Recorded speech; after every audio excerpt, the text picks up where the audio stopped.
So hello everyone, welcome to the event tonight. We're CASH, Campus Atheists, Skeptics, and Humanists. We're a student group on campus that focuses on critical thinking from a non-theistic perspective.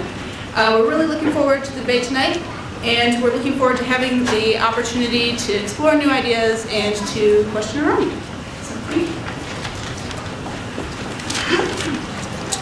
On the other side, we have Building Blocks. Building Blocks is a grassroots organization that provides a platform for Muslims to put into practice Islamic principles that advocate community building, working for the common good, and helping those in need. Islamic tradition is not only focused on ritual acts of worship, but also strongly emphasizes the importance of social justice and responsibility. Quote from the Quran, in which it says, "O you who have believed, bow and prostrate, and worship your Lord, and do good, that you may succeed." And likewise, it is mentioned that the Prophet Muhammad, peace be upon him, once said to his companions, "What actions are most excellent?" That he was asked, "What actions are most excellent?" And the Prophet Muhammad replied, "To gladden the heart of a human being, to feed the hungry, to help the afflicted, to lighten the sorrow of the sorrowful, and to remove the wrongs of the injured." It is these fundamental principles that we seek to emulate. For more information, we encourage people to visit thebuildingblocks.org. Thank you. Tonight, our moderator will be Ian Shore, who recently earned his PhD in philosophy from the University of Minnesota with a dissertation entitled "The Reward of Virtue." He recently returned as a lecturer in the philosophy department as well. His primary academic interests include moral theory, political philosophy, and the work of David Hume. I'd like you all to give a big warm welcome to our moderator, Ian Shore.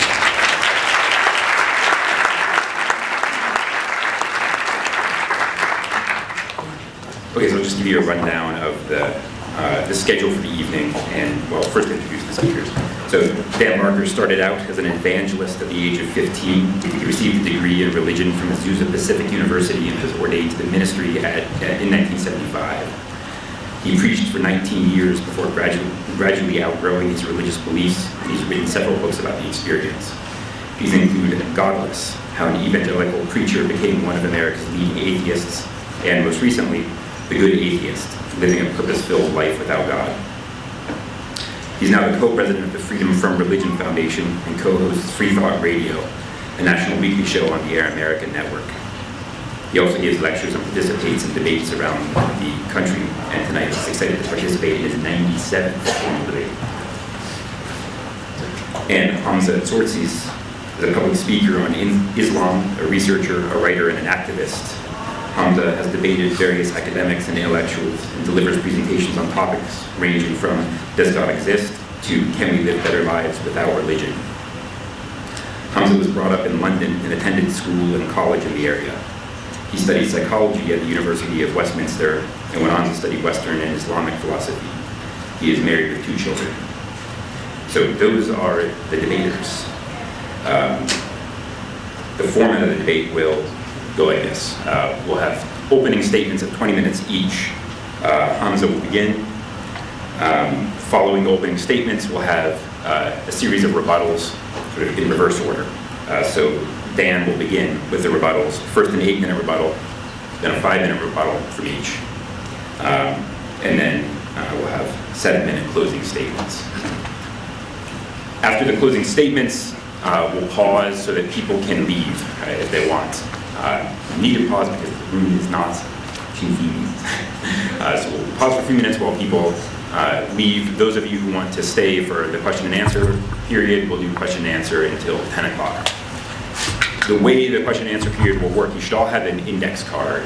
Right? How many people lack index cards? Some. Do you want to pass them around? Well, the idea is you should write down your questions as they occur to you in the debate, the questions that you would like to ask. When we pause after the closing statements, we'll pass the cards up and select some questions, as many as we can fit, before 10 o'clock. And we'll break up at 10. For the participants, we have this handy timed color-coded card system. Green means 1 minute remaining in your time. Yellow means 30 seconds remaining in your allotted time. Red means stop speaking as soon as possible. I'm colorblind.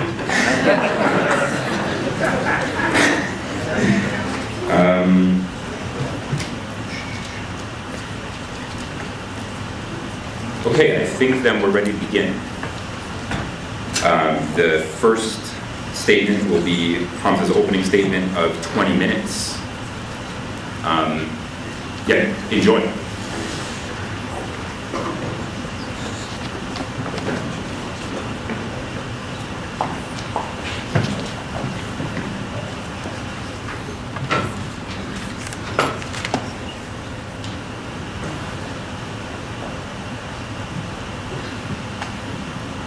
إن الحمد لله والصلاة والسلام على رسول الله أما بعد رب اشرح لي صدري ويسر لي أمري وأحلل عقدة من لساني يفقهوا قولي. Brothers, sisters and friends, I greet you with the warmest Islamic greetings of peace.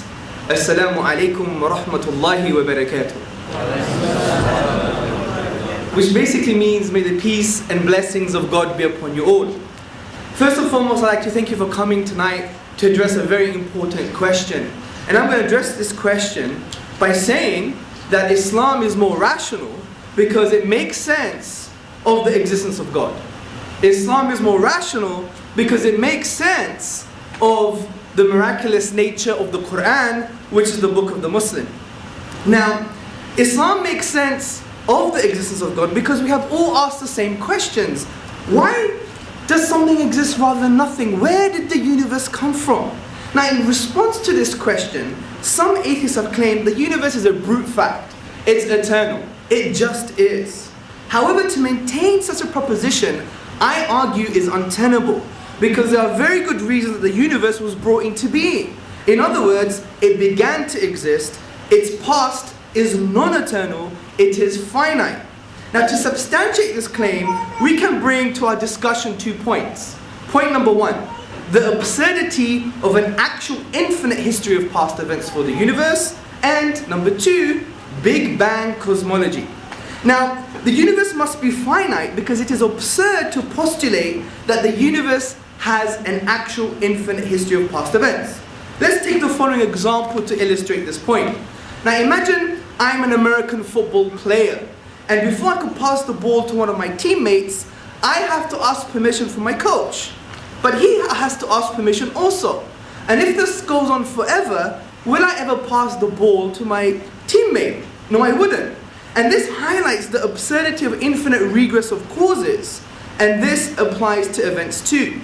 Therefore, there cannot be an infinite history of past events to the universe. In light of this, the famous German mathematician David Hilbert, he said, "The infinite is nowhere to be found in reality. It neither exists in nature nor provides a legitimate basis for rational thought." Also, the universe must be finite because modern cosmology concludes that the universe is not infinitely extendable into the past. It must have had a beginning.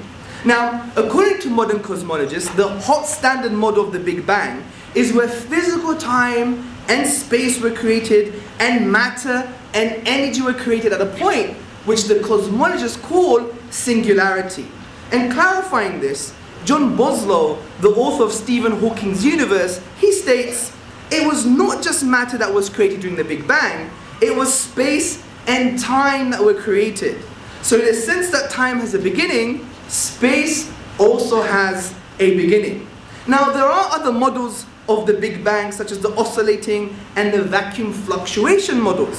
These has arisen as a result of an assumption of an eternal universe. But modern cosmology has told us that there are principles within these models that necessitate a beginning to the universe. And some of these principles include the second law of thermodynamics, metastability, and acausal fine-tuning, something we could discuss if we get technical in the Q&A. Thus, the Big Bang model describes our universe as having a beginning a finite time ago. As Alexander Vilenkin, one of the world's leading theoretical cosmologists, says, "With the proof now in place, cosmologists can no longer hide behind the possibility of a past eternal universe. There is no escape, people." He didn't say people, I said people. "They have to face the problem of a cosmic beginning." Now, in light of this, there are three possible explanations. Number one, the universe came out of nothing.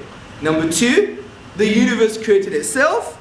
And number three, the universe has a cause. Now, we know the universe couldn't have come out of nothing because, frankly, out of nothing, nothing comes. This is an undeniable philosophical principle. This is why the philosopher B.J. Schwartz, in his publication About Time, explains, if there is anything we can find inconceivable, is that something could arise from nothing. We also know the universe couldn't have created itself because that would imply a paradox. Just imagine your mother giving birth to herself. I know it's messy, but it's an impossibility. Also, philosophically, it would imply that the universe existed and didn't exist at the same time. Therefore, the best explanation is that the universe has a cause. Now, this doesn't mean it's God. It doesn't mean it's Buddha, Allah, and it doesn't mean it's Dan Barker, right? It doesn't mean anything. What it means is that there's a cause. But upon conceptual analysis, which basically means let's think hard about this cause, let's think critically, using our rational faculties, we will come to some striking conclusions. Now, since this cause created the universe, which includes time and space, I would argue it must be one. Because if we follow Occam's razor, which enjoins us not to posit causes beyond necessity, and tells that this cause must be one. Also, it must be uncaused due to the absurdity of infinite regress of causes, as we discussed with the American football example. Also, this cause must be immaterial, which follows the Quranic paradigm of laysa kamithlihi shay. There is nothing like the Creator. He is transcendent. Because since this cause created time and space, it must therefore transcend time and space, which really means transcend the material world. It must be powerful, because it created the whole universe. It must be intelligent, as it created all the laws in the universe, and a lawgiver or lawmaker implies intelligence. Significantly, this cause must be able to have a relationship with the material world because it has a will. Now think about this. Since this cause is uncaused and therefore eternal, and it brought into existence a finite effect, it must have chosen the universe to come into existence, and a choice indicates a will, and a will indicates it can have a relationship with conscious beings within the universe. Now what we've done, just by reflecting upon reality, we've concluded what the Quran, which is the book of the Muslims, concluded 1400 years ago. As God says in the 112th chapter, say, He is God, the one, the only. God, the eternal, the absolute, He begets not, nor is He begotten, and there is nothing like unto Him. Now before I get to my second argument, that the Quran is a miraculous discourse, I really want to basically have a new conversation with you guys today. I want us to be in an emotional, intellectual space where we could connect with each other. So I want to deal with some, what I would argue, outdated atheist cliches concerning this argument, so hopefully we can move along positively. And contention number one is quantum physics undermines this argument, because there is a claim that particles come from nothing and that subatomic events do not correspond with causality. So things can begin to exist without the cause, and things can come out of nothing. Well, firstly, the quantum vacuum is not nothing. It is something. It is a sea of fluctuating energy. It has a rich structure and obeys the laws of the universe. Like philosopher of science John Polkinghorne, he states, it's not nothing. It's a structured and highly active entity. Also, there are deterministic perspectives adopted by physicists. For instance, the David Bohm interpretation being one of them. As Polkinghorne states, Bohm's theory, there are particles which are unproblematically objective and deterministic in their behavior. Contention number two. If the actual infinite is not real, then how can God be actually infinite? Well, listen to the argument. When we say the actual infinite is not real, we mean an actual infinite of discrete segments. The infinity of God is to be understood in terms of an undifferentiated infinite entity. Let me make this a bit more simple. The infinity of God is qualitative and not quantitative. It has nothing to do with an infinite set of definite and discrete finite particulars. Contention number three. Stephen Hawking, the renowned physicist, in his new book, The Grand Design, has shown, apparently, that the universe can self-create. It can come from nothing. Well, he states in his book, because there is a law like gravity, the universe can, and will create itself from nothing. But first and foremost, if we read this book properly, his view of nothing doesn't mean nothing. It means the quantum vacuum. And we've already discussed that the quantum vacuum is something. It's a rich structure, it's a sea of fluctuating energy. Also, concerning the law of gravity, well, that's just a mathematical equation that describes nature. And it basically is the force of attraction between material objects. Now, if you're assuming that to be in place before the universe, but the universe has to be in place for gravity to be in place. So what Hawking is telling us, that the universe existed in order for it to bring itself into existence. But that's, again, like saying your mother gave birth to herself. It's a paradox. The final contention. The universe can't have a cause, because the universe is the beginning of time, and to claim such a thing would be tantamount to saying, what's north of the North Pole? Now, this firstly assumes that you need physical time for causality. This is not true. I would argue the claimant has to prove this. Take the Big Bang for example. The initial singularity of the Big Bang is not considered to be part of physical time, but constitutes a boundary to time.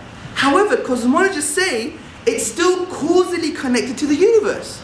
So what this shows is that even though physical time didn't exist at this point, there is still a causal connection with the universe. So by analogy, God's act of creation can be the same. In other words, it's prior causally, but not prior in time. Now, let me go straight to the second argument, which is Islam makes sense of the miraculous nature of the Quran. Now, first and foremost, let's define some things here. What do we mean by miraculous, by miracle? Now, the word miracle comes from the Latin word miraculum, meaning something wonderful.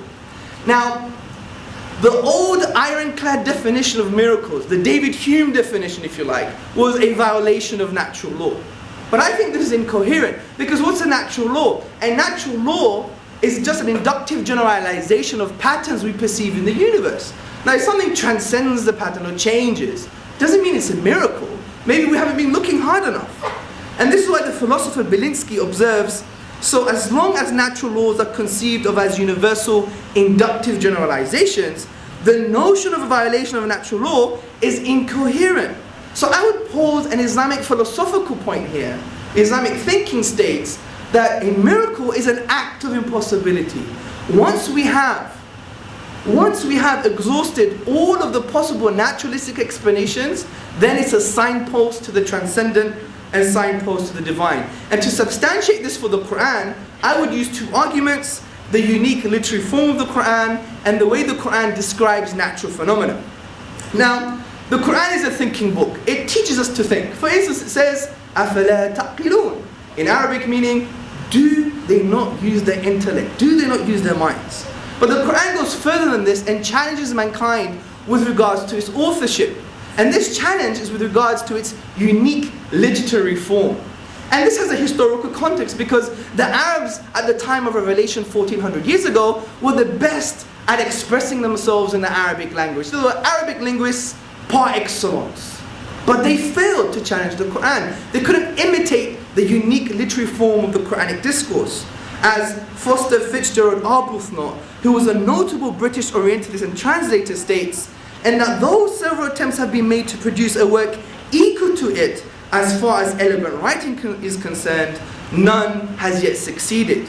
Now, the Quran's literary form de-scopes what we know of the Arabic language, because the Arabic language can be divided into various literary forms: rhyme prose, also known as saj'a, straightforward speech, also known as mursal, and poetry, which have to adhere to the 16 rhythmical patterns known as the al-bihar. Now, we know the Quran is not rhyme prose, because rhyme prose has certain definable features, and the Quran transcends these features. As Devin J. Stewart, the famous Arabist, in his essay Rhyme Prose, which can be found in the Encyclopedia of the Quran, has shown that the structural features of Quranic Arabic differs from rhyme prose. We know the Quran is not straightforward speech because it has assonance, it has rhetoric, it has eloquence, and these are not the features of straightforward speech. We know the Quran is not poetry because none of the totality of each of the chapters of the Quran adhere to the rhythmical patterns of poetry. This is why Muhammad Khalifa, in his publication, The Authorship of the Quran, concludes, Readers familiar with Arabic poetry realize that it has long been distinguished by its exact measures of syllabic sounds and rhymes. All of this is categorically different from the Quranic literary style.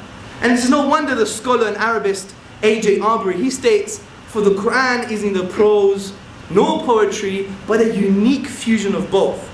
Now, how does this make the Quran a miracle? Well, the reason the Quran is a miracle here is because when we go to the nature of the event, which is the Quran, the nature of the event, which is the Arabic language rather, and we exhaust all possibilities of the 28 finite letters, the finite grammatical rules, and the finite words, we cannot create the literary form of the Quranic discourse.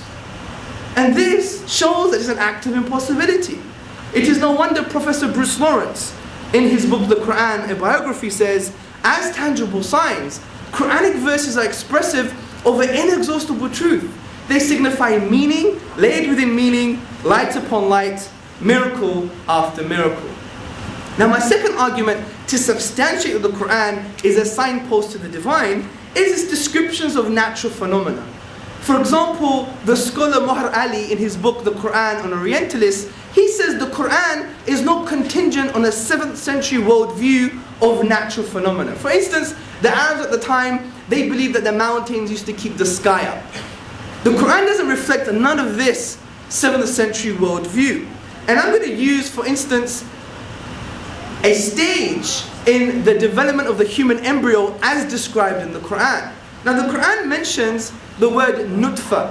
Now, according to the classical dictionaries, like Lisan al-Arab and the academic dictionaries like Lane's Lexicon, this word can mean a singular entity which is part of a bigger group of its kind, a single sperm from a collection of millions of sperms. It can also refer to one female egg from a group of many other eggs in the ovaries, and it could also mean a drop of fluid. According to the prophetic traditions of the Prophet Muhammad, upon whom be peace, explained nutfa as a combination of fluids from the male and from the female, and they're both responsible for genetic material. Now, the Quran elsewhere describes the nutfa as a mingled entity from other entities. And think about this very carefully. All this multi-layered meaning of one concise word is in line with modern embryology and physiology. For instance, embryologists John Allen and Beverly Kramer in 2010, they state the human individual arises from the conjugation of two minute structures called cells, one from the mother and one from the father. These are called gametes. Together these gametes form a single cell, the zygote, from which the entire embryo, including its surrounding membranes, grows. Now, how do we explain this, since the nature of embryological knowledge was based upon the works of Galen and Aristotle? And Galen and Aristotle, they had absurd views with regards to fertilization. Galen, for instance, said only the sperm has the faculties, meaning the sperm is responsible for the genetic material. We know this is false. Also, Aristotle had another absurd view. He said the sperm mixes with the menstrual blood. But the word for menstrual blood in Arabic is hayd. It's not nutfa. So the Quran actually goes against a 7th century worldview of describing natural phenomena. So where did he get this from? When we exhaust naturalistic explanations, he couldn't get it from Aristotle. He couldn't get it from Galen. He couldn't get it from Hippocrates. He couldn't get it from any of the medics at the time. Where did he get it from? This is an accumulative case to support that the Quran is from the divine. I would also like to add that this process also describes a physiological process. For instance, we know that these cell structures that form the zygote have to be contained in fluids. And we knew, as we just discussed, that the word nutfa actually also means fluid or a drop.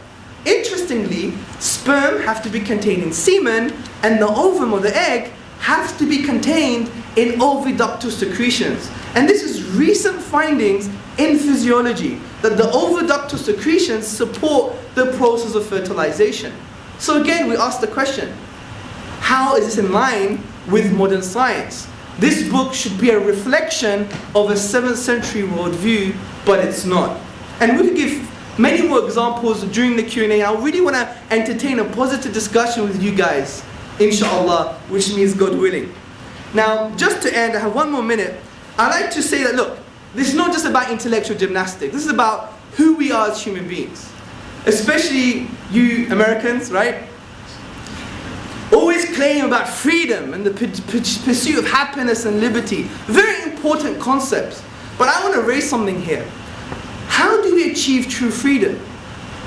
An American writer once wrote that being born is like being kidnapped and then sold to slavery. And that's so true because we're just a reaction of a biological and social circumstance. You didn't choose where you were born. You didn't choose your parents. You didn't even choose your siblings. You didn't choose your DNA. You didn't choose the economic circumstances you were brought up in. You're shackled to these. So how do you attain true freedom? In Islamic spirituality, we say the way to free yourself from this social biological conditioning is actually to worship God. And by doing that, you free yourself from the slavery of your own desires and the slavery of the reaction to social biological processes. And hopefully we'll discuss this a little bit more in the Q&A and maybe transcend some of the intellectual gymnastics that I've been practicing so far. Thank you very much for listening.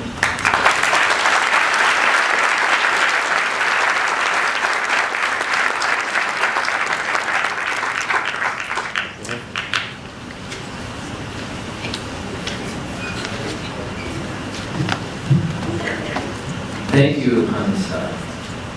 Like every other Muslim I know, you're a very kind and very articulate person, and obviously also very educated. It's a real pleasure to know you.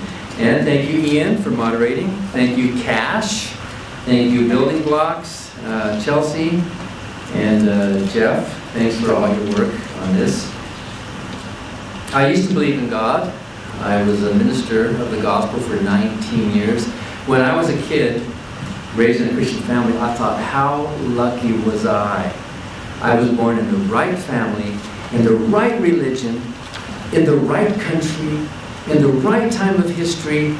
I felt like I was in the front lines for Jesus, and it felt so real, and I believed in it. I got goosebumps when I used to pray, and I used to feel the presence of God in my mind, and thinking all the while goosebumps were evidence of the Holy Spirit, when actually goosebumps are evidence of evolution. Did you know that? Why do we get goosebumps? Because our hairier ancestors used to fluff up their fur when they were cold or when they had to scare off a predator. Muslims say there is no God but Allah. And I have to say that I agree with the first 2/3 of that sentence.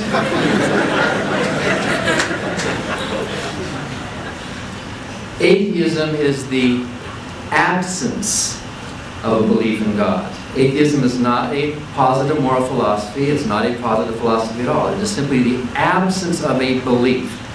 There is a subset of atheists who do take it a step further and claim they do believe there's no God. But basic atheism is simply not believing in a God. Since there's no evidence for a God, it is rational, therefore, not to believe in such a being. Since there is evidence that religions are natural human creations, it's not rational to insist, in the absence of evidence, that any particular religion, such as Islam, is a supernatural exception. During my rebuttal time, I will tell you exactly what's wrong with the arguments that Hamza gave. He's well-meaning and he's articulate, but he's wrong. His arguments are stretches. But first I want to make my own case here. What day of the week is it today? Thursday. What does Thursday mean? We have a day of the week devoted to a god named Thor. There were people all over the world, millions of people, good people, who were born into a religion of this sky god, thunder god named Thor, and they lived their lives worshiping this god, and they died worshiping that god. And that god was apparently influential enough that we have a day of the week, at least in many countries and many languages, named after that god. Who caused the thunder? Who caused the lightning? Who caused all those things to happen? Thor did, or Zeus did, or name your god. But now that we know more about weather, now that we know more about electricity, that gap is closed. That god is no longer necessary. That god is now just the name for a day of the week. Is there anybody in this room who worships the god Thor? Anybody? No? Anybody in this room worship the god Quetzalcoatl, the Mexican god? Anybody here? Millions of Mexicans, millions of Indians down there worship that god. No? Anybody here worship or believe in the goddess Diana? The huntress goddess of Greek? No? Nobody here? Millions of people believe in that god. Any people in this room worship the God of Abraham, as described in the Bible or in the Quran? Any people in this room? Oh, there you go, we've got some. Well, the only difference between you and me, then, is that I just believe in one less God than you do. You are atheistic when it comes to other gods. You are skeptical when it comes to Thor. You are probably a skeptic when it comes to the angel Moroni. In fact, there's historical evidence for the angel Moroni and Joseph Smith, much more recent than Muhammad. And I would like to ask Hamza if you believe in the existence of the angel Moroni. In fact, the Mormon Church has some miracles. The Mormon religion has, how do you explain the existence of the Book of Mormon? It's unique literary style, you know, where it came from. Of course, there are natural explanations for the origins of these writings. So, all of us in this room are skeptics. All of us in this room are doubters. Hamza is a skeptic and a doubter of the religious claims of others. Islam, in its basic meaning, is submission. You submit to the authority. But how can that be rational? When rationality and reason require the free exercise of your mind. You can't be a rational agent as you are required to submit to some dogma, to some doctrine, to some religion. It is not rational to start off by saying that we must submit. Submitting is wrong. Submitting is slavery. Yes, Hamza is right that we all come prepackaged with genetic predispositions, and much of our nature, at least 50% of it, I think, is predetermined, and we're stuck with it. But we have a frontal lobe. We do have the ability to transcend some of our nature.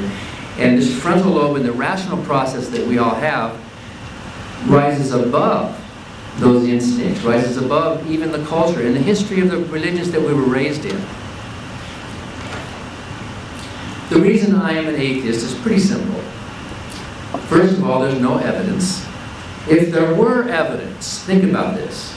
If there really were evidence, it would be on the table. It wouldn't be something as flimsy as the existence of the Quran and supposed miracles of the way the Quran is worded. If there really were evidence for a God, by now, somebody should have won the Nobel Prize for pointing that out.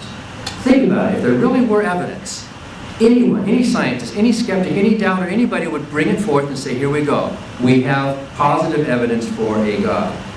I'm also an atheist because there's not even a coherent definition of a God. What is this God made of? How can a spiritual being exist? Sometimes the definitions that are given, I've debated other Muslim scholars. One of them said, God, Allah, is infinitely merciful. I think most Muslims believe that. God is, in fact, isn't that in the very beginning? God is all merciful, ever merciful. And he said, but God is also infinitely just. He is all just. Well, that's impossible. If you have a God that's defined as infinitely merciful and infinitely just, if that's your definition, that God does not exist because it cannot exist. What is mercy? Mercy is distributing punishment with a less degree of severity than is deserved. Mercy means that you let someone off with less punishment. What is justice? Justice means that people get punished with what they deserve. That's what justice is. You don't send a kid to jail for stealing cookies, right? You have a certain sentencing and punishment for a crime. So if Allah is infinitely merciful, think about this. If He's infinitely merciful, all merciful, ever merciful, then there's no need for hell. I can't go to hell if Allah is infinitely merciful, right? Because infinite mercy means no matter what the crime is, even disobeying Allah, even refusing to submit to Allah is one of those things that would be covered by infinite mercy. Therefore, it is a contradiction in Islam to claim that Allah is infinitely and ever merciful, and yet there's still a hell to punish those of us who somehow escape that mercy. If God is infinitely just, then He can't be merciful. So if that's your definition of a God, that God cannot exist logically, rationally. Of course, different theologians and different religions have different definitions of a God, and they tinker with them. Even within Christianity, they have to tinker with omnipotence, omnipresence, omniscience to make and with the problem of evil to try to make this God palatable to it. But if God is defined in mutually contradictory ways, then we can say not only is there no evidence for such a God, it'd be like arguing for the existence of a married bachelor. Can a married bachelor exist? No, it self-contradicts. So I have yet to see a coherent definition of Allah or Jehovah or a spiritual being that makes any sense to know what we're even talking about.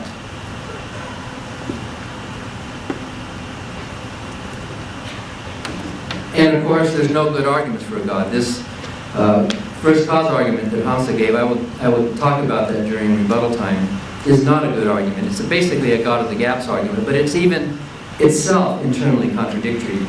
There are other arguments that people have brought forth, ontological, design, teleological arguments, and all of them, as Bertrand Russell once said, they all boil down to bad grammar. The arguments for God just don't hold water. If you look at them, if you scratch beneath the surface and look at them and unpack the words, they fall apart logically. And there's no agreement. If Muslims could agree with each other, and they don't. I've even heard Hamza say that there are different interpretations of the Quran, and different scholars differ on this. Well, if the Quran is such a perfect book, why are there differing interpretations? Why are there disagreements? Why are there factions? And within Christianity, why are all these different groups arguing over the same so-called Holy Scripture? I used to preach the Bible was inspired. What Paul wrote in the Bible, God is not the author of confusion. But can you think of a single book that's caused more confusion than the Bible? And look at the Quran. There's no agreement among believers about many of these principles. Of course, in general, there is some agreement. But if I were a God and I wrote a book that was so sloppy and so open to misinterpretation, I'd be embarrassed to release it to the public. And of course, there's no good answer to the problem of evil. If Allah and God is all merciful and all caring and all good, all you have to do is walk into any children's hospital and you know there is no God. Parents who are desperately praying for this miracle. Hamza believes that miracles can happen because they're impossible. And yet these children die at the same rate as anyone else. If prayer were really answered, if faith in Allah really made a difference, we would see it, we would measure it. It does not make any difference. A belief in Allah makes no difference except in how much money you might give or how much... If you are weak enough in your moral principles that you need a religion to motivate you to be kind and to help the poor, well then maybe in that case, keep your religion. We'd rather have you good to the poor than not. But millions and millions of good non-believers in this world are charitable. They give to the poor, they give to charity, they help people out without using religion as an excuse.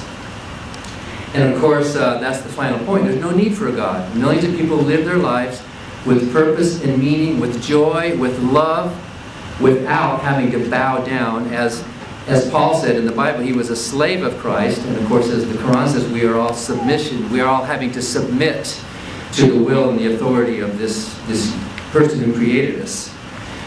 We've sometimes heard it said that the absence of evidence is not the evidence of absence. I don't think that's true. I think the absence of evidence it's not proof of absence, but the absence of evidence is indeed evidence of absence. In fact, you can hold it in your hand. For example, suppose there were a bomb scare, and we all had to leave this building. And the authorities came in, and we were all standing outside waiting. And the authorities went through the whole building, and then they finally announced, okay, it's clean, you can come back in. Would you come back in? Would you have proof that there's no bomb? Probably they would go through the building, they would probably make a checklist or a chart or something, and they would look in all the trash cans and all the drawers, and then whatever they would certify the building is clean, right? Would you have proof of absence? No, but you would have evidence of absence. That chart you could hold in your hand would be evidence of absence. The same thing happens when we look for a God. If a God existed, the universe should be different in some way. There would be some way that we would note it. But as we look through the universe, as we go through the trash cans and the drawers, and we look everywhere, we see a universe that looks as if there is no God. We actually do have evidence of absence. In fact, Victor Stenger, the physicist, in his book, God, the Failed Hypothesis, says, If God is a hypothesis that's carefully defined, then it fails. The existence of God fails all tests.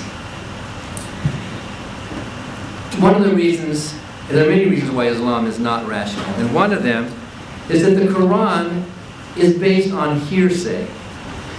We have hearsay testimony, which would not stand up in a court of law, that a man named Muhammad went into a cave and he got some words to recite. Recite. The word Quran means to recite.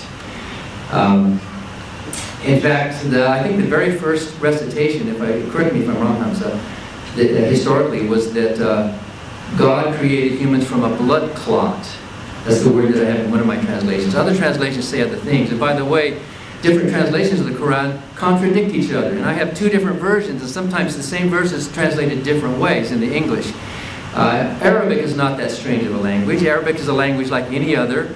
All languages have problems with translations, but Arabic is not that special. It's a wonderful language.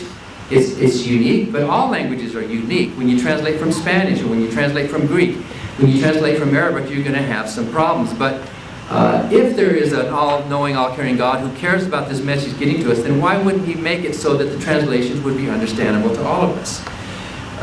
What we do know about the Quran is that it was written by human beings. And what we do know from history is that human beings make mistakes.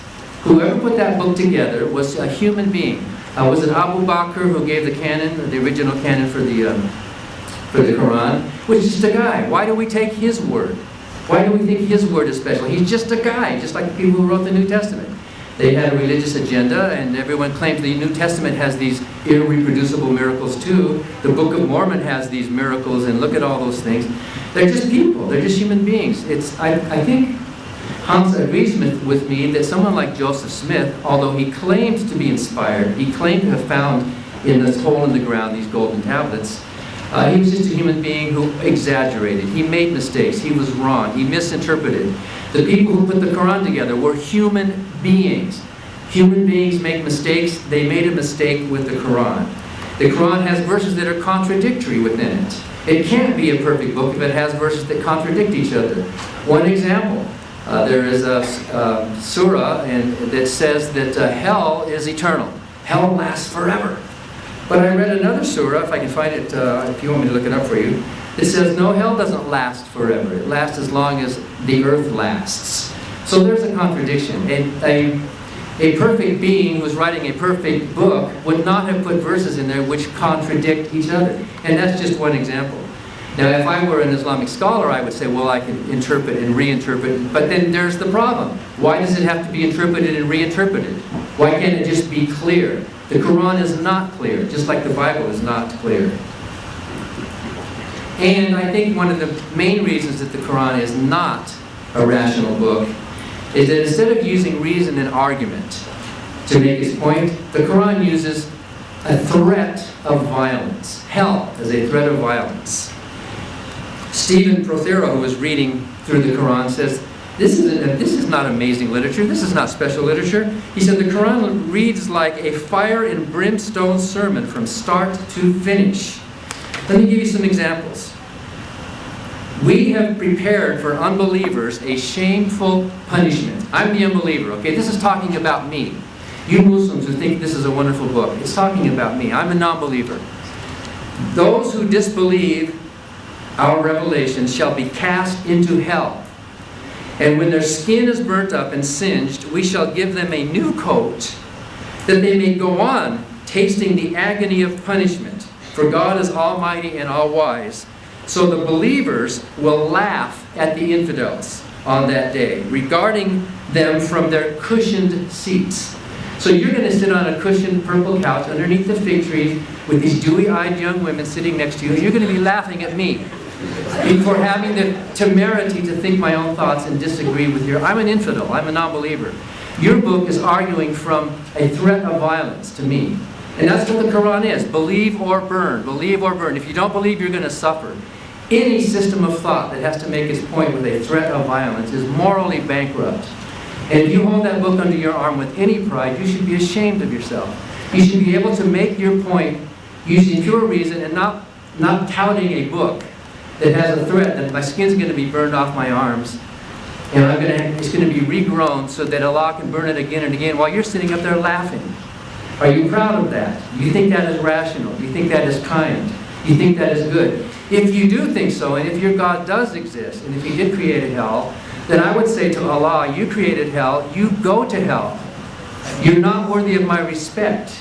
In fact, I will never submit to a being who is so irrational that he has to make his points with a threat of violence. And I think you're better than that. I think you're kinder than that. I think you've risen above the brutality of your own book, in spite of the primitiveness of the book that you believe in, to be a good person. And I salute you for that. I applaud you for being a good person, in spite of Islam.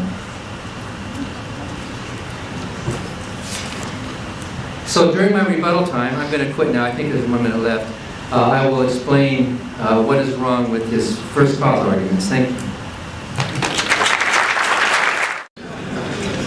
All right, thanks for the opening statements. We're going to go straight to the rebuttals, 8-minute rebuttals, beginning with Dan.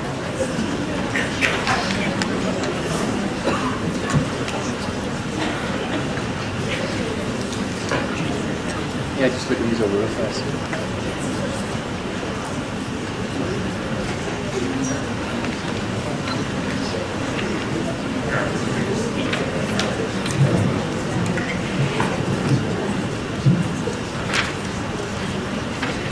Okay, there are 3 big problems with Hamza's arguments about, sometimes it's called the Kalam cosmological argument, and even Christian theologians use it too. And Hamza already alluded to a couple of the problems, although his defense against them were not good.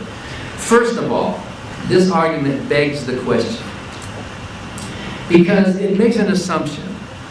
The universe began to exist. And so things that have a beginning have a cause, is basically what he's saying. Anything that has a beginning has a cause. Why does that beg the question? Because the existence of a beginningless thing or personality is the very conclusion you are arguing for in your argument. Allah is a beginningless thing. But you are assuming in your very initial premise that the universe can be divided up into 2 different sets. A set of things that begin to exist and a set of things that don't begin to exist. And yet you offer only one possibility to fill the definition of things that don't begin to exist, which is God, which is Allah. If Allah is the only thing, or if a creative being, internal transcendent being, is the only thing that fits that bill, then you have effectively begged the question by saying everything that begins to exist translates to everything except God. So your first premise is saying everything except God needs a cause, which begs the question. It's circular reasoning. You're bringing your conclusion into your premise. You can't do that logically. You can get out of that. There are ways for you to avoid begging the question by either defining conceptually or potentially some kind of an item other than God that does not begin to exist, in which case your phrase would be meaningful, it would be coherent. If we all understood, and none of us have experience of anything that doesn't begin to exist, how could we? In the universe we live in, we can't point to anything that doesn't begin to exist in time because we live in a temporal universe. So right there from the start, you are kind of secretly packaging your conclusion into your premise by assuming the very thing you're trying to prove. You've already pointed out that the argument is self-refuting, although you think you had a response to it. When you say that an actual infinity cannot exist in reality, or who did you quote saying, the infinite is nowhere to be found in reality, but you say that God is some kind of a different kind of infinity. He's not a discrete infinity. But let me ask you this. The person who's going to make the football pass has to get permission from the coach, who has to get permission from somebody. If there is a God, if Allah exists, and Allah somehow, either in or out of time, let's assume that it makes sense to talk about causality outside of time. I don't think it does, but let's just assume that it does. Because how do you know what, if without temporal antecedents, how do you know what came first? That's how we know how causality works, is because of time. We don't look at an effect and then think the cause happened later. That's how we know what the very word causality means. But let's just assume that in some strange way, because of our limited minds, there is this being up there outside of time who can function in a causal way. Before Allah created the universe, in your interpretation, He must have had some thoughts. He must have decided for some reason, either I'm lonely, or my justice, or my holiness, or whatever His reason. He must have had some thoughts for it before, or if you don't like a temporal word, antecedent to the decision to create it. There must have been a thought in the mind of this being, antecedent. And then let me use the word before, even though that's a temporal word, because in cause and effect we can talk about logic. One thing follows another, whether inside of time or out. And so, before or antecedent to that thought, Allah must have had a preceding thought. And before or antecedent to that thought, Allah must have had a preceding thought. And according to you, these are thoughts in the mind of a being. According to you, there cannot exist an infinite regression into a timeless non-beginning in reality. Therefore, in the mind of Allah, there must have been a first thought. If an actual infinity cannot exist in reality, we're not talking about discreteness, we're not talking about numbers, we're not talking about where does the set of negative numbers begin. And even you are correct to point out that we can't find that within reality. If we can't find that within reality, then neither can we find that within the mind of a God. A God would be subject to the same limitations that you think the universe is subject to. If the universe cannot come from nothing, then neither can God come from nothing. If God exists, if Allah exists, He is a thing, He's something, right? He's not nothing. If nothing comes from nothing, then Allah can't come from nothing. Allah had to have a creator as well. And if you posit, therefore, the existence of a being or an entity that is eternal, then how can you fault scientists for hypothesizing that the universe itself is eternal? Could be eternal. Where did I do my mark? When you're talking on the clock, your mouth doesn't lubricate like normal.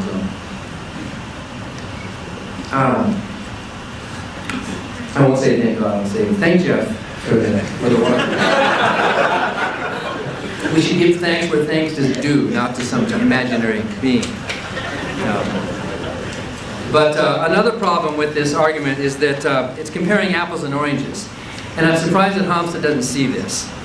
The word universe these days refers to our particular universe that we're in now.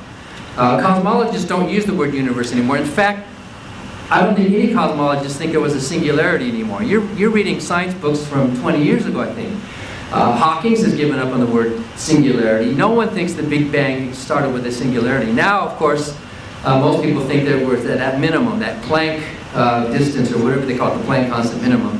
And in Dick Stenger's books, he talks about the possibility of a biverse, where time flows. And that point was really a point where time is flowing in opposite directions.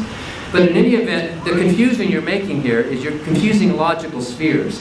When Bertrand Russell was debating Copplestone back in the 40s, asking about the word universe, Bertrand Russell said, well, the word universe, today he would use the word cosmos because of the possibility of multiple universes. In fact, Hawking and even Paul Davies now are all on board with the high likelihood of there being a multiverse, in which case our particular universe that did begin with the Big Bang is just one of many. It's not the cosmos. So the problem you're making is that the mistake you're making, Hamza, is to confuse the word universe with cosmos. So yes, our particular universe did have a beginning in space and time, space-time. And like you say, it could be like a point of the North Pole. What's north of the North Pole? Well, the North Pole is just a point like any other. So it wasn't like there was the beginning of time where the clock started ticking. So you're comparing apples and oranges. Even if our particular universe did have a beginning, that beginning doesn't apply to the cosmos itself. What you're doing is you're trying to jump up a logical sphere. And what Bertrand Russell said to Copplestone, it would be like saying, well, since every human being had a mother, therefore the human race had a mother. That doesn't follow when you jump up from apples to oranges. And that's the logical mistake you're making by confusing and conflating logical spheres. So your arguments don't work, your evidence doesn't work, and during a further rebuttal, let's talk a little more about the Quran.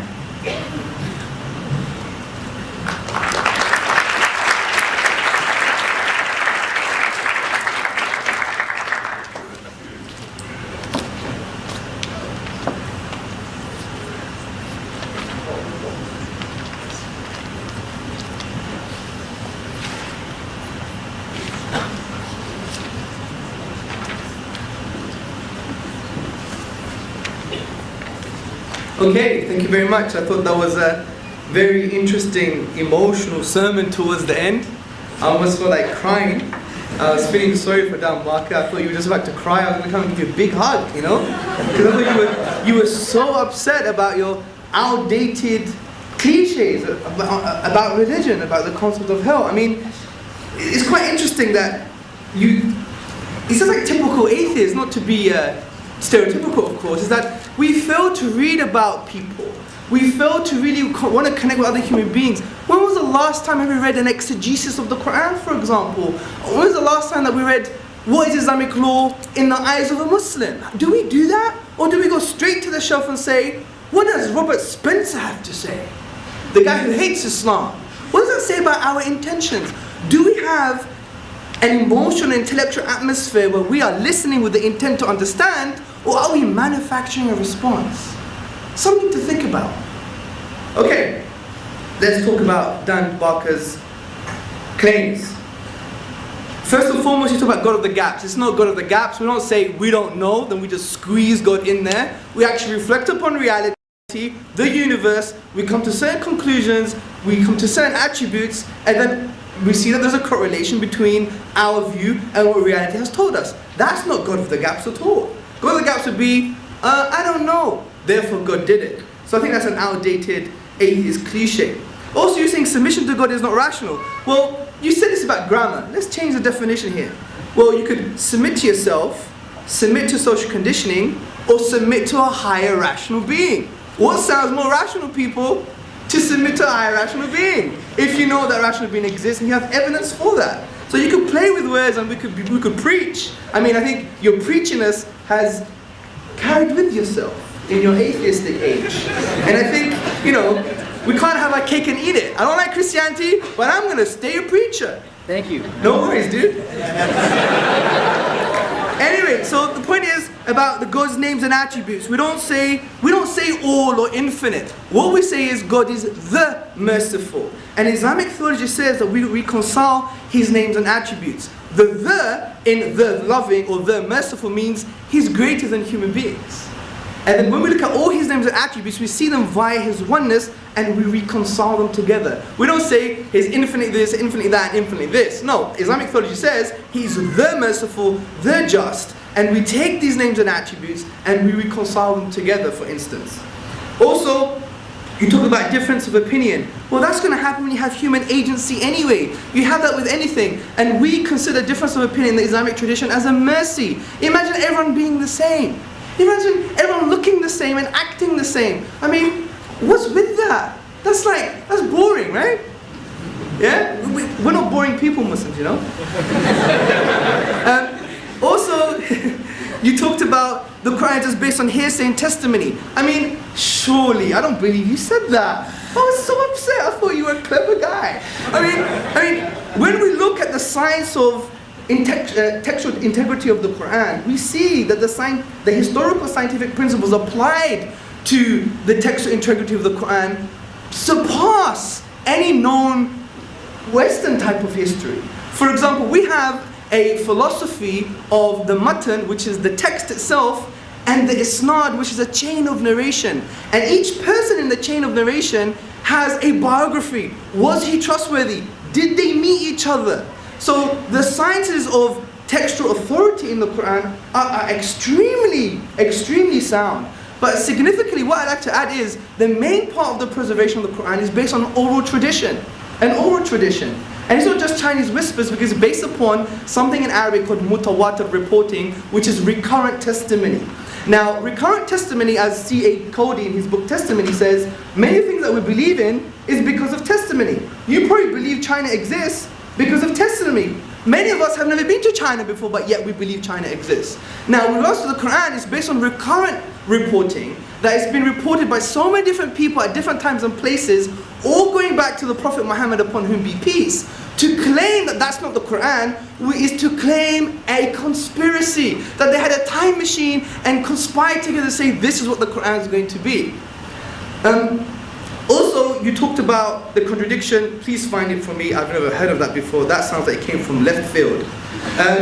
Also, the threat of violence, for example. I mean, come on, this is so shallow. what we're saying is, a disbeliever is someone who has been given evidence and out of his arrogance rejects it. Out of his arrogance. Like kufr, the disbeliever means someone who has a veil over the heart. They cover. Like, you know, the farmer who puts a seed in the soil and he covers the seed. Like, you're covering the truth. This is what we mean. We don't believe someone like a red Indian who's never heard about Islam. We don't say that person is going to hell. We don't have this type of theology. That's a straw man. He's built a logical fallacy. He's built a straw man of Islam. I suggest you need to start reading around the intricacies of Islamic theology. Also, you have to understand the Quran is a thinking book. For example, the things I've talked about are based in the Quran. As the Quran says, أَفَلَا تَعْقِلُونَ? Do you not use your minds? أَوَلَمْ يَتَفَكَّرُوا فِي أَنفُسِهِمْ? Do they not reflect within themselves? وَفِي أَنفُسِكُمْ أَفَلَا تُبْصِرُونَ? And in themselves, do they not see? Are you going to base your life on your forefathers? Even if it's based on no knowledge? These are rational principles. It's an existential text that makes you think about the meaning of existence and who you are. You're being quite unfair, Dan, you know? Come on, let's be fair, man. Also, you talked about singularity. You know, singularity is not old. Vilenkin, 2008. Cosmologists in 2006. Even recently, cosmologists are understanding the concept of singularity. It's not old stuff. I mean, you could talk about Stephen Hawking all you like, but it doesn't mean he's right just because he's Stephen Hawking. I mean, that's an argument of authority, right? You're standing on the shoulders of giants. Also, you talked also about that why isn't everyone a Muslim? Or why isn't the evidence on the table? That's again a logical fallacy. You're standing on the shoulders of giants. Because people don't do it. It's like the fallacy of social reasoning. Like, just because the majority of people don't believe in it, therefore I shouldn't believe in it. I mean, is that critical thinking? I mean, that's like Nazi Germany to me. Everyone wants to kill a Jew, maybe I should kill a Jew too. Yeah? I mean, come on, is that right behavior? Damn, surely not. Also, you spoke about apples and oranges. Again, you have a grammar problem. No, I see the universe as an object because it has a spatial temporal boundary. I'm not saying it's a category of things. So I don't think your argument here works. And also, you think that we have a special pleading to God with this argument.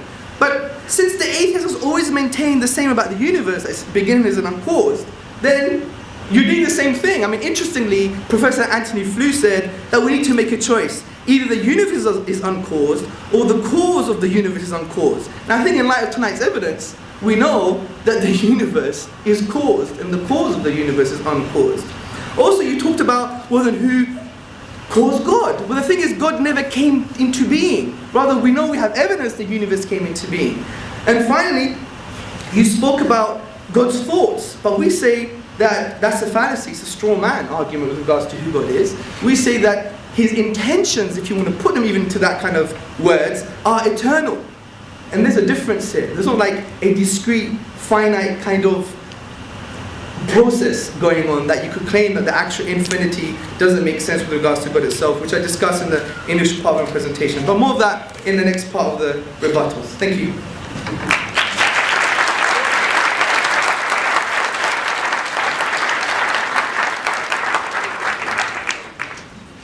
One more round of rebuttals and then the closing statements. This round of rebuttals are 5 minutes each. Again, beginning with Dan.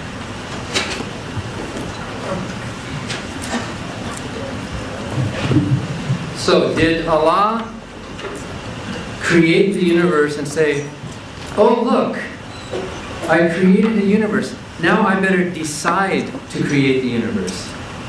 Did it happen that way? Doesn't deciding come before or antecedent to action? In the mind of a deity, in the mind of Allah, a decision precedes an action. Therefore, in the mind of Allah, according to you, there's an infinite series of preceding decisions.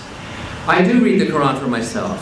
I didn't consult a lot of these authorities who, in fact, if you do consult authorities, they disagree with each other a lot. And you all know that within Islam, there's arguments, there's disagreements, and that's wonderful. But that strikes against the uniformity of the teaching of this book. I read the Quran for myself. I've read 2 different English translations myself, with my own mind, with my open mind and an open heart, and I reject it on rational grounds. It is irrational, it is insulting, we can do better. Read Shakespeare. Shakespeare can't be reproduced by anybody. Read Moby Dick. Read some other wonderful works of literature. The Quran is amazing. But it's so repetitive. How many of you read it? It's so repetitive over and over, and hell and believers and this and it's obviously it's not poetry, because who would ever have set that to music? But let me read to you here. Here's 4, Surah number 493. Anyone who kills a believer intentionally will be cast into hell to abide there forever and suffer God's anger and damnation. Forever. Hell is forever. But Surah 11, and I didn't get this from a book, I just got this from reading myself. And those who are doomed will be in hell, for them will be sighing and sobbing, where they will dwell so long as heaven and earth endure. So the punishment in one surah says they suffer in a hell forever. The verse in another surah, which you're asking me to read with an open mind, contradicts this surah. When I was a Christian apologist, I would have been real good at finding some rationalization. But the plain words of the text here show me that this book is contradictory. So please don't accuse me of special pleading or of looking up somebody else's. This is from my own reading. The Quran does not surpass science. Why didn't Muhammad tell us, or why didn't Allah tell Muhammad something about, why didn't he say, by the way folks, wash your hands before you eat? Why didn't he tell us about the germ theory of disease or something? Why didn't he come up with these basic kind of rough ideas? And even in the Bible you can find supposed answers to prophecy that if you interpret them a certain way, more or less comport with what we think we know about cosmology or about science today. But there's so much more useful that the Quran could have said to us, that Allah could have said to us, which would have been much more important than bow down and submit and make sure you're pointing in the right direction, because the direction's important. And by the way, that makes Islam a kind of flat earth idea. Why is it important to point to Mecca? By the way, Mecca is not that way. Mecca is actually kind of this way, and yet people, you know, the mihrabs, is that what it's called? They seem to be pointing out into outer space somewhere, if you think about it. It's a flat earth mentality, and I know you think a lot in the Quran and a lot of Islam is metaphorical, but then why can't we also think, therefore, that God himself is metaphorical? If there is metaphor with hell and heaven and language use, then why can't we think that Allah himself is also a metaphor that Muhammad came up with? You say that the authority of the Quran is based on testimony that has a link. We don't know that. You're taking somebody's word for that. Nobody was there in the cave with Muhammad. He came out and told us what he said. Nobody was there to hear it except Muhammad. So we're taking Muhammad's word, just like you would take Joseph Smith's word that he saw the angel Moroni, whom I'm sure you doubt exists. I doubt that Muhammad actually heard a voice unless he was schizophrenic in some way, which happens with a lot of religious leaders. I doubt that actually happened. Yes, conspiracies happen. All religions are a conspiracy in some way or another. The people are conspiring to put their best faith on it. The origin of the Quran is not that special. And by the way, you're wrong to say that the universe is an object. If you're talking about our particular event horizon of the universe we live in right now, this universe, yes, it had a beginning, it has an unbounded infinity to it. But the word universe, as you're using it, means cosmos. Cosmos is the collection of set of all things. The cosmos is all things that exist. Therefore, the cosmos cannot be a thing. The cosmos is a set of things. So you're comparing apples and oranges. Your logic is irrational.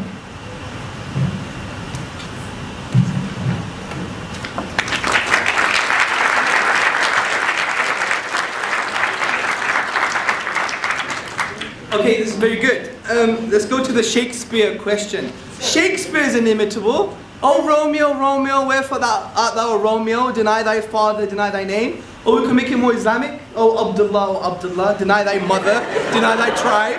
You know, we can make it that. But the point is, see, I want you to connect with me. I know you don't know what I'm talking about because you have no idea of the Arabic language. You have no idea about the intricacies of eloquence and the sciences of Arabic. So I think the most sincere thing for you to do is say, Hamza, I don't know, man. Let's discuss this like two gentlemen who don't want to beat each other about it. I want to know, what does this argument mean?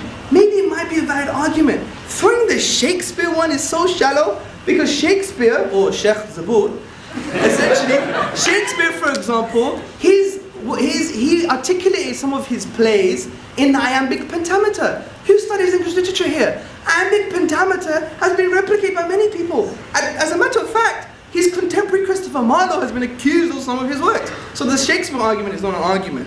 Also, the contradiction, I didn't really get the verses, we'll do that in the Q&A. Someone bring the question up, please. Also, the funny thing is about washing your hands. Why didn't the Quran tell us to wash your hands? The Quran does tell you to wash your hands before every prayer, dude. And notice that? And he said before eating. You know the Prophet Muhammad, his sunnah, his way? Do you know what he did before he ate? Yes, sir. He washed his hands. And that's not a big deal. That's not a big deal, people. Also, testimony. See, the problem is, do I know that the Prophet, peace and blessings be upon him, saw the angel? The reason I know that is not based on testimony. The reason I know that is because he claimed it, and I know he was truthful because of historical evidence. And I know the Quran that he brought forth is a signpost to the transcendent. Also, if you want testimony, there are African tribes today who have never read an Arabic Quran, but they learn it from memory via an oral tradition all the way 1400 centuries back to the Prophet himself. To claim that the Quran is not intact would be to claim a conspiracy, which you're doing. Also, I disagree. I think you're just building a straw man of my argument, apples and oranges. That's not true. I'm considering the universe as a spatial temporal boundary as an object. I mean, you could argue about this till the cows come home. Also, you talked about flat earth, right? Well, this is not true because even the Quran itself mentions explicitly about basically the night and the day and uses the word taqwir. Basically, if you go to Arabic language, it's like putting a turban on, you know, a round head. Yeah, so it indicates the opposite of a flat earth type of perspective. What else did you say? We didn't say much. I mean, you're a bit angry. You're angry at God, aren't you? Yeah. You sound angry at God, to be honest. Is this therapy for you? I mean, come on, man. It sounds like it's therapy for you, man. I mean, I study psychology. Cognitive behavioral therapy is cheap and it works. Thank you.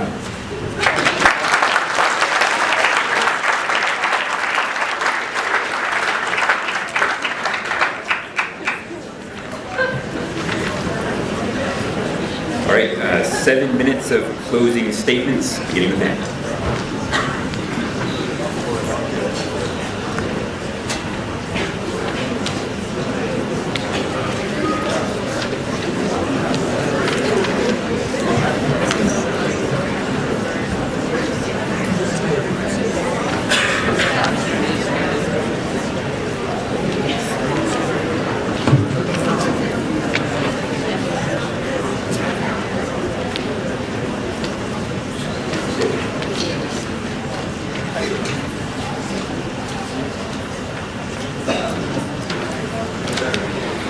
Okay, there was a lot we could not go into in much depth, but Hamza is completely missing this logical sphere thing, completely missing the point. Cosmologists today admit that this universe that we live in, and decades ago nobody would even use the phrase this universe. In Bertrand Russell's day, the word universe meant all of existence, everything. Today, the word universe doesn't mean all of existence, everything. Today the word we use is the word cosmos for all of existence and everything. The word universe today is a much smaller word. In fact, we talk about multiple universes. This universe, this particular event horizon that has this particular Big Bang within it. So you are absolutely right that this universe had a beginning. You're absolutely right that we can go back to a point at the Big Bang. Yes, this universe. But that's not the cosmos. You are taking observations from within this universe and then jumping out of that logical sphere to the bigger sphere of the cosmos, which, as I pointed out earlier, many are very happy about the possibility of a multiverse, or even without a multiverse. Explanations for the origin of this particular universe. That's why you are comparing apples and oranges.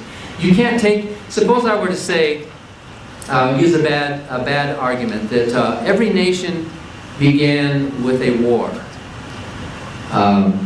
The alliance of all nations began 20 years ago. Therefore, there was a war 20 years ago. Is that logical? No. Why? Because I'm confusing a set with the items within the set. Suppose I said every musician in an orchestra plays in harmony with itself. Therefore, it follows that every orchestra is playing in harmony with every other orchestra. That doesn't follow. You've jumped up a logical sphere and you're confusing. You're taking a finding from one level and trying to apply it to a higher level. That's the mistake you're making logically, and I'm surprised you don't see that. You've read books, you've studied these things, Hamza. It's comparing, and even Bertrand Russell in the 40s pointed that out, about the human race not having a mother. Okay, so we are all human beings, right? We're all biological animals. Any of us could breed with each other. We all come from a common ancestor somewhere back there. We all have common needs and wants. I'm not ashamed of being a preacher. I think being a preacher is fine, and actually is kind of good therapy, yes. And I'm not ashamed of being angry sometimes, especially not against a God who doesn't exist, but against followers of His who insist on threatening people like me with a physical torment, which is what your book does. There's no doubt about it. Anybody reading the Quran in any language can see that there is a threat of physical violence in that book. How are you going to talk your way out of that? It's there. It's plain. And I think all of you Muslims in the room agree. In fact, I debated a Muslim in Colorado last year, and when I mentioned that, you're going to be sitting on the couch under the fig tree with the young virgins, looking down at me and laughing while the skin's burning off, and he put his thumbs up and he smiled. Yes, yes. He was happy about that. And by the way, there are Islamic scholars who do say, and I can give you tapes of it, that Allah is infinitely merciful. They use that phrase. One that I debated in Queens said Allah is infinitely merciful. He is ever merciful. He is all merciful, and He is infinitely just. So maybe you don't use those phrases, but some do. And my point was that if you define God that way, then you can show that God is a married bachelor and does not exist. You might have a different definition, but I've never heard a coherent definition of what this God is. If God is made out of a spirit, how do you distinguish a spirit from nothing? Like the philosopher Delos McCown said, the invisible and the non-existent look very much alike. How do you know what a spirit is? We know things exist by how much space they take up. Things that exist can be measured. If they can't be measured, they don't exist. If they can't be limited in some way, along dimensions or how much time they take up, or weighed or measured, then they don't exist. And since I've never seen a definition of this Allah or God that in any way can be defined coherently or logically or measured in any way, we cannot say that being does exist. It exists only as a concept in your mind and in the mind of Muhammad and in the mind of people all over the world. They have this idea of this being that exists. But we are all human beings with basic general human nature, and we all have the same needs and wants. What difference does it make? Why do you think it's more rational for you to use this religious belief of yours to live a life of meaning and purpose when millions of good people don't believe in your God and yet live lives that are just as good, if not better, than yours? What's the point? If the point is submission to avoid an eternal punishment, then that is despicable. If the point is to live a good life, then I applaud that. In fact, I think in the Quran, from my reading, there's more emphasis on good works and helping the poor within Islam than there is within the Christian New Testament. And I think that's one of the positives about Islam that we can say. Most Muslims really are concerned about directly helping the poor. But think about this. Picture this equation, all right? And then see if you can solve it. Religion plus good works equals good works. Now solve for religion. What's the point? Why? Why spend all your time bowing down in prayer? Why spend all your time doing these rituals? If you separate the good from all the religions, Islam has a lot of good in it. So does Christianity. So does Judaism. All religions have good in it. The good is not a religious idea. It's a humanistic idea. The good is peace, avoiding harm, minimizing harm, increasing well-being, or whatever you want to call it. The good is the human needs and wants that we all share together.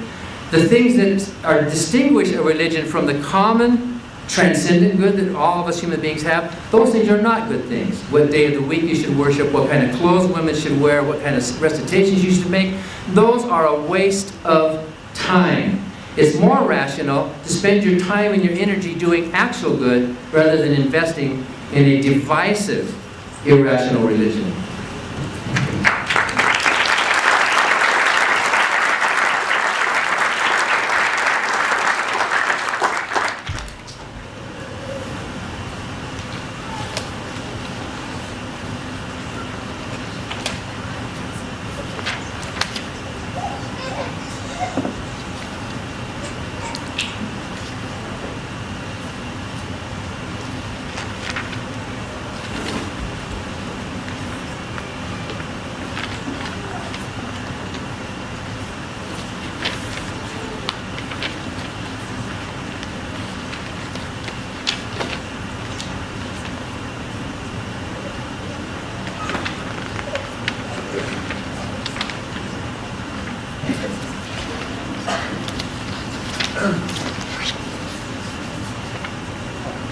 Sorry.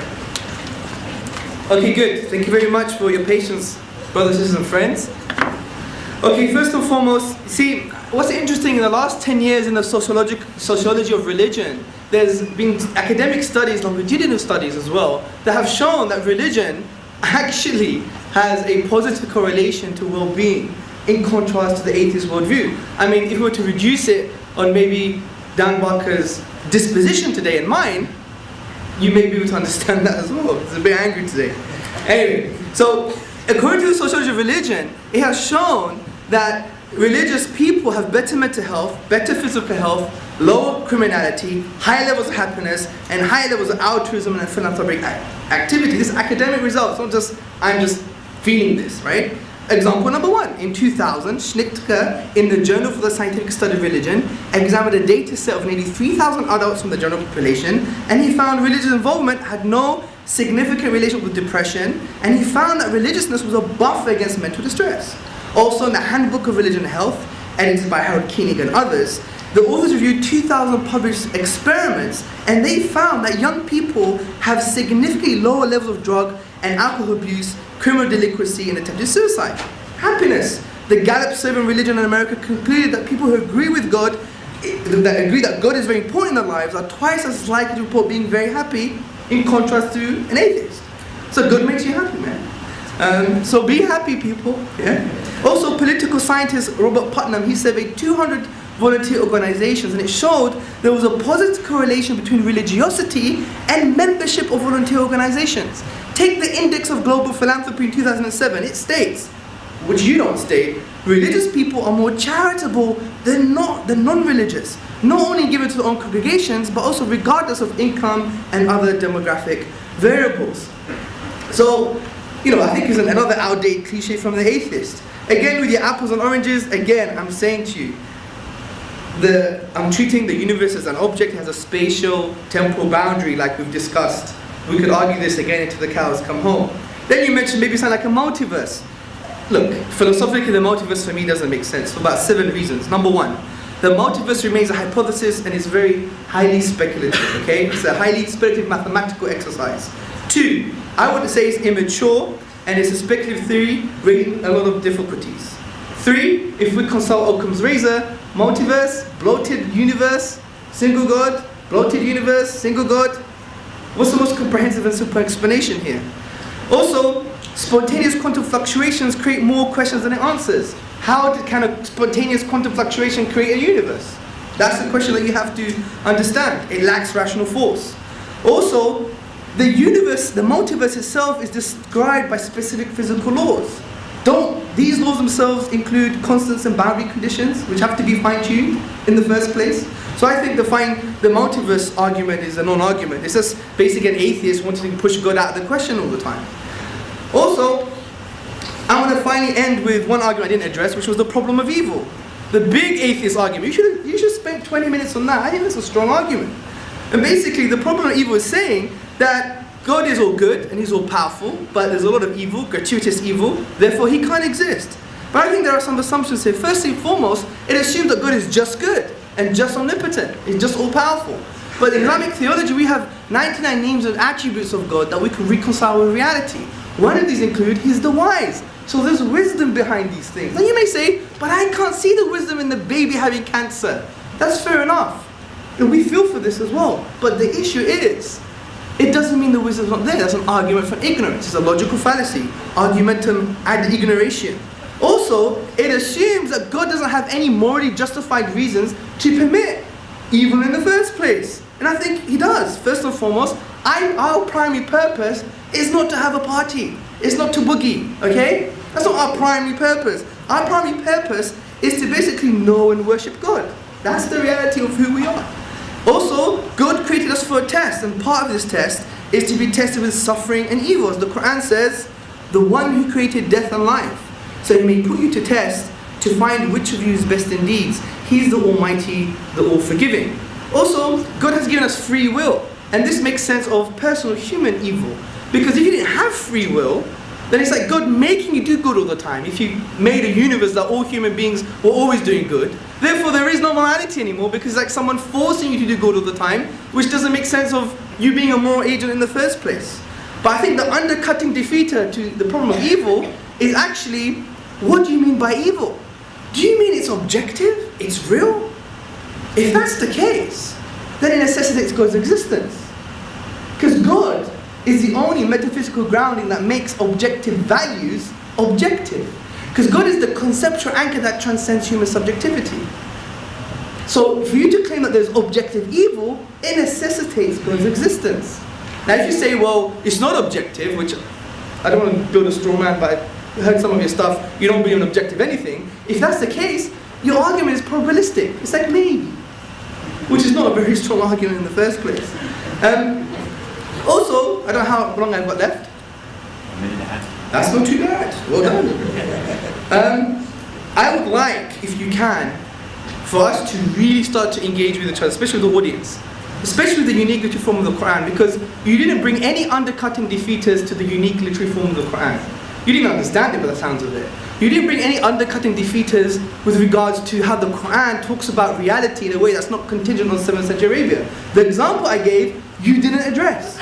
You didn't even give any undercutting defeaters to the existence of God. You just have an issue about terminology, which is not an undercutting defeater. So really, from a philosophical perspective, you didn't break down the arguments.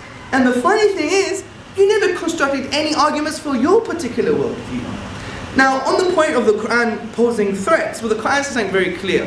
Let's be holistic when we read things. It says, don't blame God what happens to you metaphysically.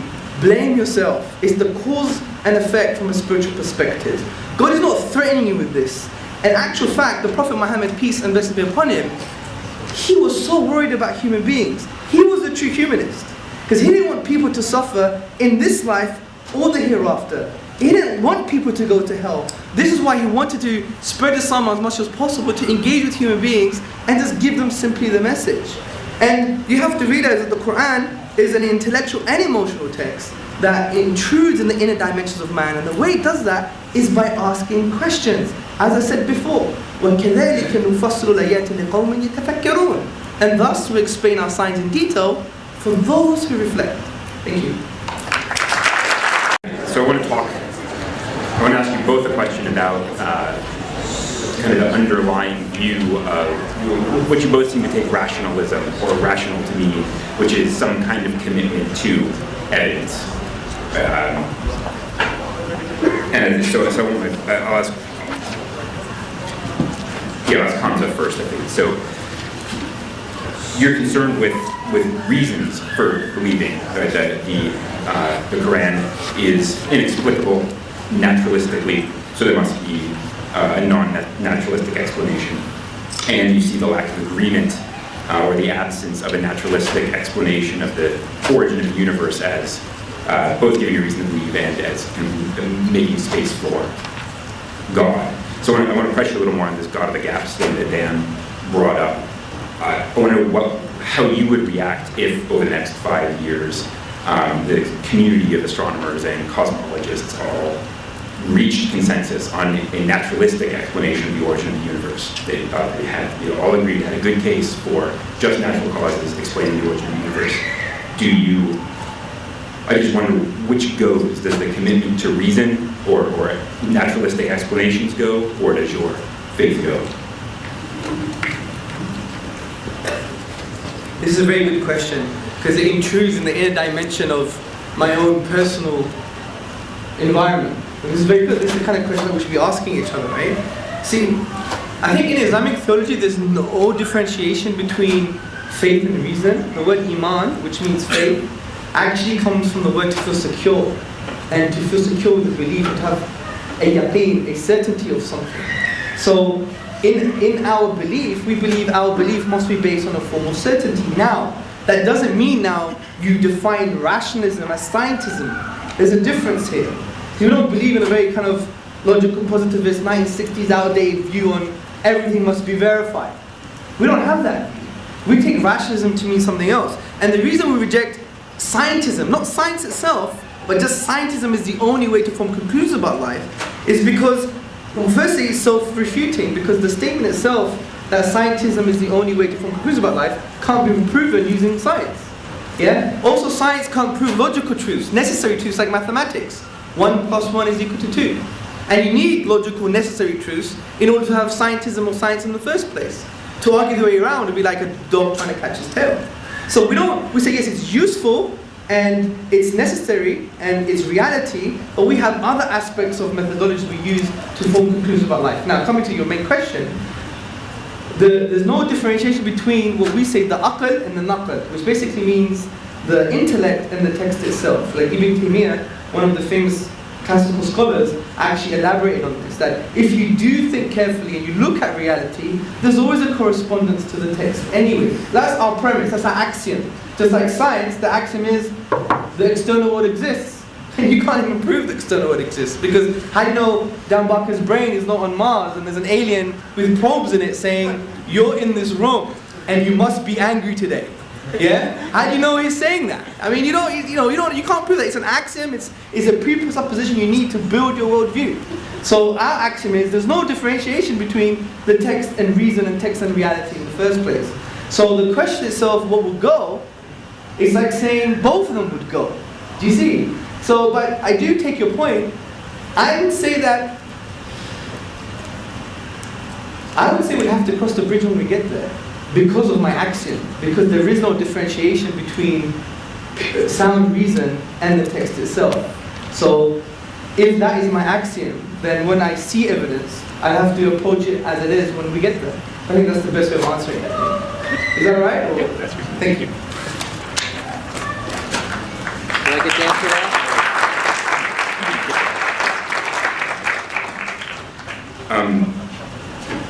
And I want to ask a similarly spirited question of Dan. So you also are concerned with being responsive to natural evidence, and the total absence of natural evidence is your main reason for saying rejecting belief in God is rational. But beyond that, you said that if you came face to face with God, you would reject him on the grounds of the existence of hell and the evil in the universe, right? He did a bad thing, and so you would reject submission to God. This is a different understanding of rational, right? The evidence responsiveness. It's for moral reasons that you would reject submission to God. And so I guess I wonder why you don't worry that that the revulsion you feel at hell, if it exists, why you don't worry that makes you insensitive to the sorts of naturalistic explanations that Hamza wants to offer as evidence for God.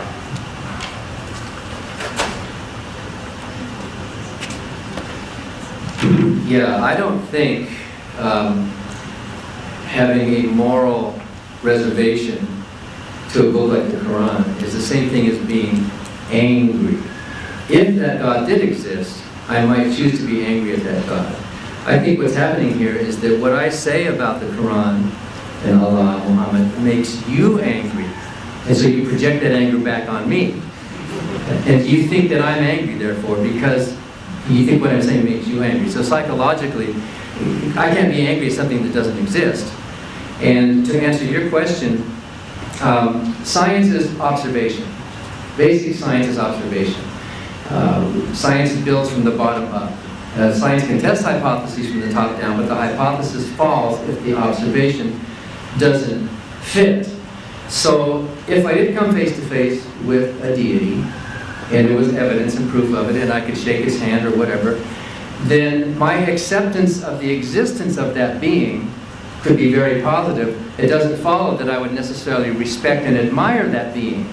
I might say, okay, Allah exists, but he's beneath my dignity of worship. I would never bow down. I would never submit to them. I would rather spend an eternity in hell with the skin being burned off my arms and being regrown than pretend to worship such a monster that would create a thing like hell. And when I say something like that, a lot of you get angry and you think, oh, Dan's angry, right? But wouldn't you be angry? Wouldn't you be angry at somebody who used threats of violence to make their point? As I said earlier, any system of thought that contains a threat of physical violence is morally bankrupt. If you want to call that anger, fine. I just call that a moral outrage at the kind of thinking that has for a book that contains thoughts like that. So I think it was Richard Feynman who said, it was Feynman, the first principle in science is that you should not fool yourself, and you are the easiest person to fool. If you come to a religion that you're born into or that you adopt, you are fooling yourself. You are deluding yourself. Science is a way to externalize and get outside of that and say, I'm going to follow science wherever it leads. Notice that Hamza did not actually answer the question. He just said we'll have to cross that bridge when it comes to it. But the question is very simple. Since we do know about thunder and lightning, Thor does not exist. Thor is gone. We have the day of the week. Thor does not exist. And if you're basing your evidence for Allah on a gap of a lack of understanding about the origin of the Big Bang, which is the argument that you presented today, was your leading argument of why it's consistent with Allah, his question is, what if that gap does close? What if it turns out that there is evidence for the multiverse? And by the way, the multiverse is admittedly a hypothesis, but so is God. They're both hypotheses. By the way, the multiverse is a simpler hypothesis than a creative being who has this complex mind. That takes more. If we're going to follow Occam's razor, a multiverse is a simpler idea than this idea of this being that exists without any explanation of its own. So you did not answer the question, and I think I did answer your question. I would believe, yes, if there were evidence, I would believe, and I would say I was wrong. I would admit it, but that doesn't follow that I would admire or respect any of those gods in the revealed religions.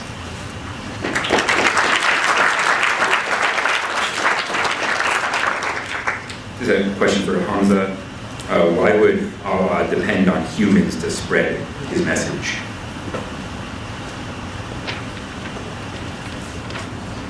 Thank you for the question, dear questioner. Why would Allah depend on humans to spread His message? Well, there are two things here. First and foremost, we believe that we don't guide people, we don't bring people to the truth. I mean, we believe that between the fingers of Allah is the hearts of man, and the word qalb, which is heart, means something that wavers. And our hearts always waver, don't they? And we believe that's in the control of God. So what we're saying is we don't really guide anyone. Human beings, what we do as Muslims, we believe it's a duty and obligation of human beings to present the truth. I mean, it's a natural thing that people do. If you really like your soccer team, you're going to say to everybody, you must support the soccer team. David Beckham is such a good guy. He's handsome, he's got a British accent. Okay, he sounds sometimes like a woman, but that's a different story, yeah? But the point is, he used to play for Manchester United, so you gotta support that team. The truth of that team. Similarly with people's worldviews, that this is like something more important because you purpose and meaning in life, so you're gonna promote it. Just like this is why we have groups like Cash. I mean, why are they there? To come together, start discussing different ideas and maybe their particular worldview. So it's a natural thing. So God is telling us, you will be rewarded spiritually as a result of calling people to this beautiful religion. And we believe if you call people to the values of Islam, you will solve things like poverty. Like the number one economic problem in this planet is the problem of distribution of wealth.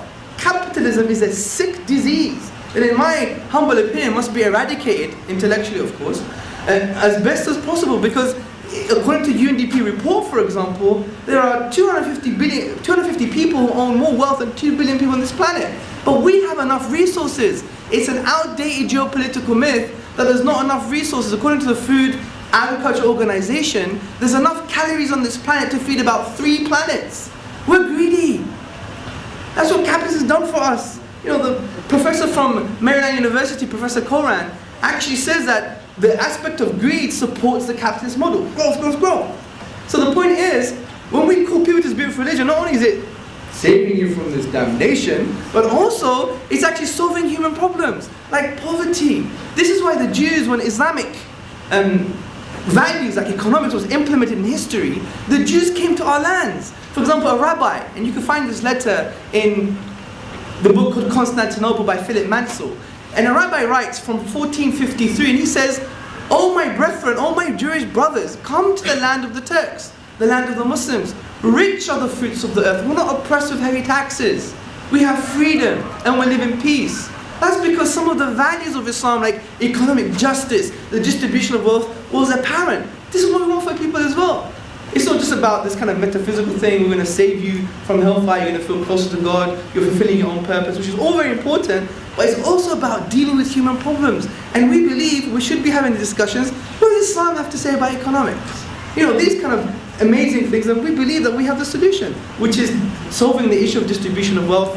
If you look into the zakat system, the alms giving and the supererogatory giving of charity and the aspect of removing interest and the resources of a particular land belongs to the people, not just to the elite. When you see these principles, you see an amazing economic model. So we want to call people to these values too. So to answer the question, which maybe you think I'm answering the question, is that God is asking us to call people to peace, and that's the reality.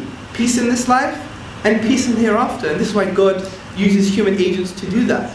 And that's the sunnah, which means the way, the method of God. He's always sent messages to communicate. And what better thing to sit down with another human being and just to communicate with each other. Imagine you sent an angel or something. You can't relate to an angel. We're not angels, surely. Yeah? We relate to human beings. That's probably the most rational, logical thing to do. I hopefully I've answered the question. Thank you.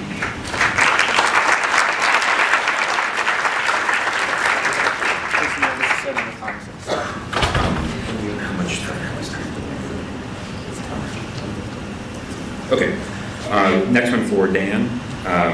What is it that keeps your common man from committing crimes if it's not fear of punishment?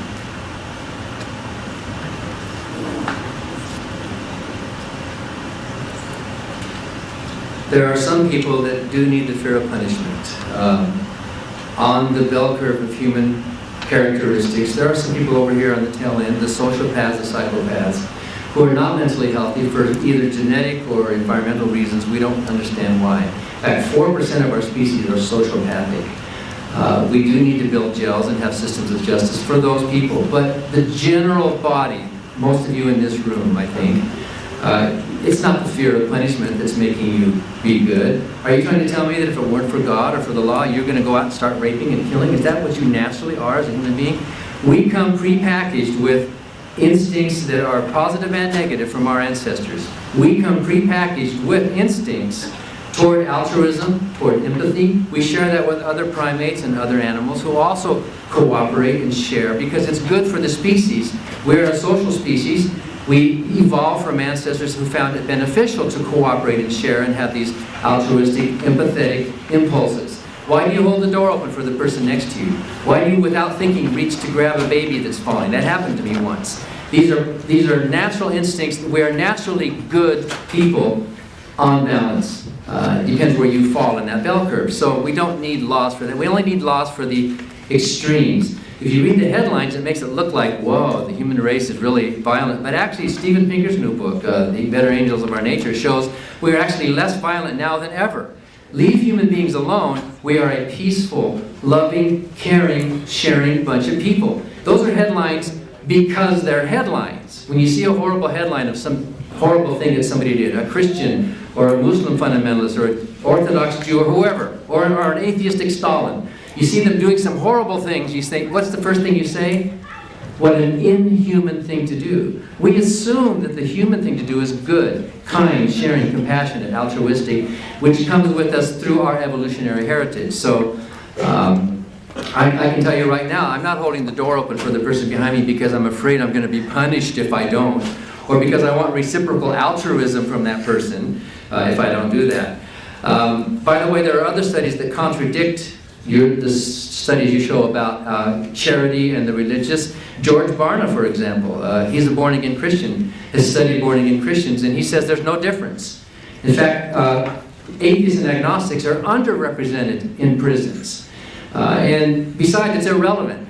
If some people do need religion to be good, to be charitable, that kind of diminishes their moral impulse for being good because they're afraid of going to hell, or because they want to get rewarded in a heaven forever. But the average believer, it's kind of like saying, oh, look at how the behavior of children improves dramatically during the middle weeks of the month of December. The promise of Santa Claus, and look at how things improve. Well, if you need that, well then by all means, let's believe in Santa Claus, because belief in Santa Claus improves the behavior of children. Does that mean Santa Claus is real? That's a totally different question. If belief in God does improve people's morality, that doesn't mean that God is real. It just means they're externally motivated to do good rather than internally motivated.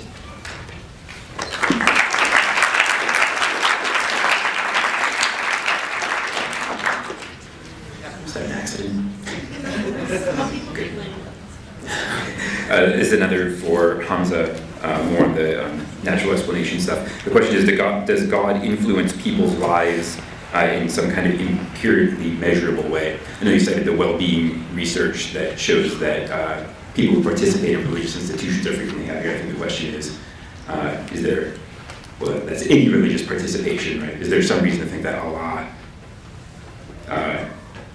is he detectable in the, a detectable influence in the lives of Muslims?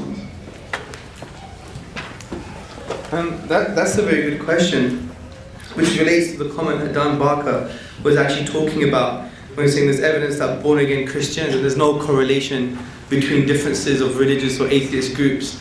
But then again, I was talking about longitudinal studies that don't just include born-again Christians, but all religions. So you can't use thousands of academic studies and bring something that's very small based on a specific community within the Christian community. That doesn't follow. And what I'm saying here is not that you need the moral motivation of fear of hell to do good. All we're saying is the concept of God and loving Him and wanting to come close to Him actually is an added moral motivation to do good. So it takes already good people and makes them better. That's the point I'm trying to make.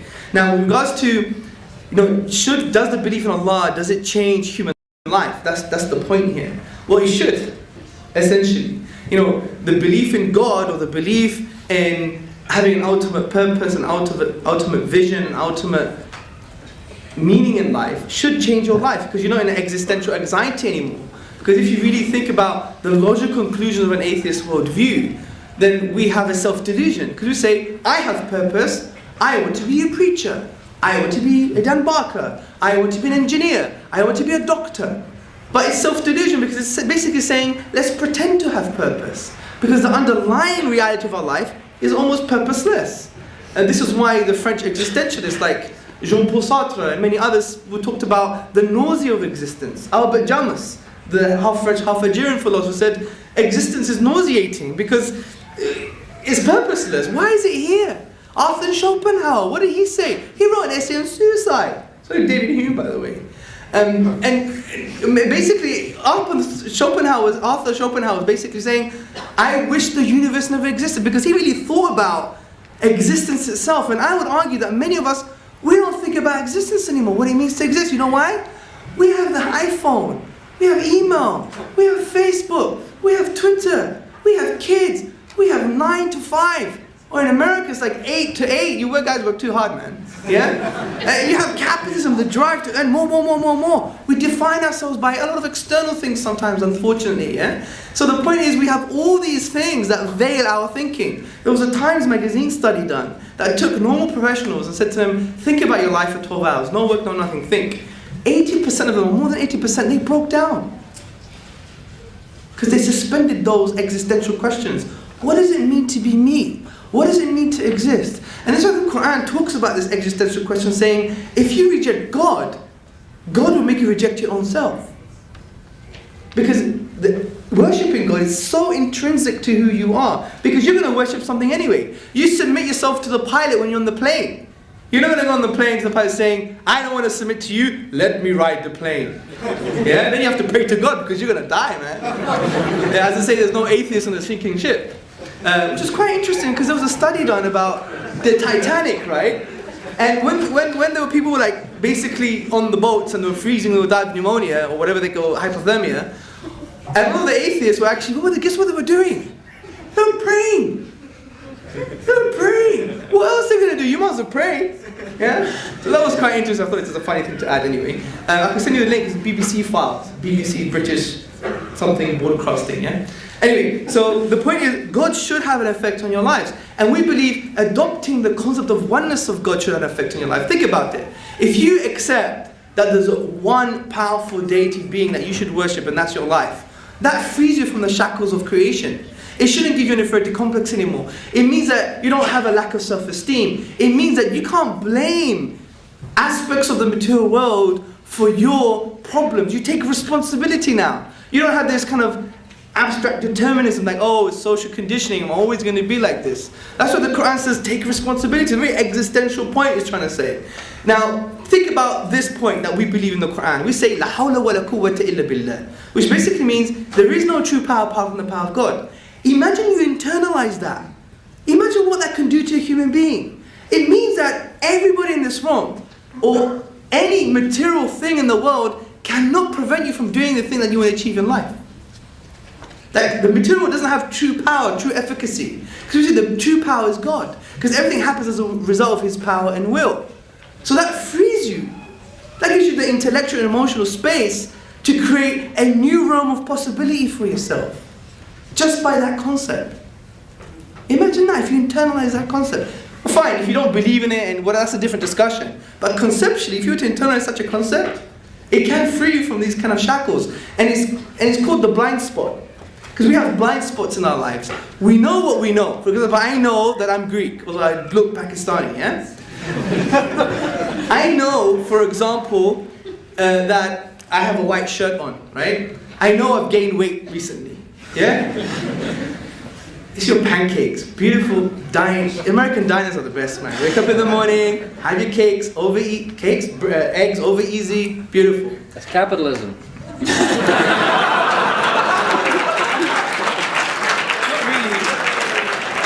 Not really. It's called food. It's a bit of a difference. I mean, communists don't eat, socialists don't eat. You know what? The only people that eat are capitalists. Yeah? Anyway, so the point I'm trying to say is, I know that I know certain things, but I also know that I don't know certain things. For example, I don't know anything about rocket science, so I know that I don't know about rocket science. But there's an aspect of our life that we don't know, that we don't know, that we don't know. And that's what you call the blind spot in your life. And you could only free that if you have concepts like, there is no true power but God, because it gives you the new realm of possibility to achieve things that you can achieve. It's an existential point. It's quite deep, but it requires more discussion, but that's the point I'm trying to say. TikTok? Thank you.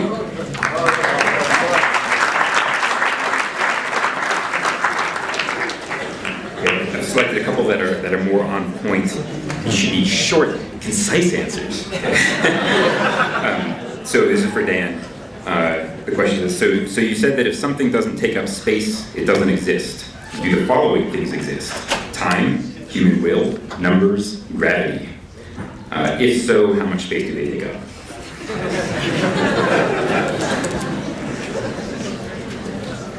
So who's the preacher? You're so influential, man. You barely touched on the answer, but I agree with you. Any chance to preach? I was a preacher. Did you know the word reverend was a typo? Did you know that? The first letter was originally an N.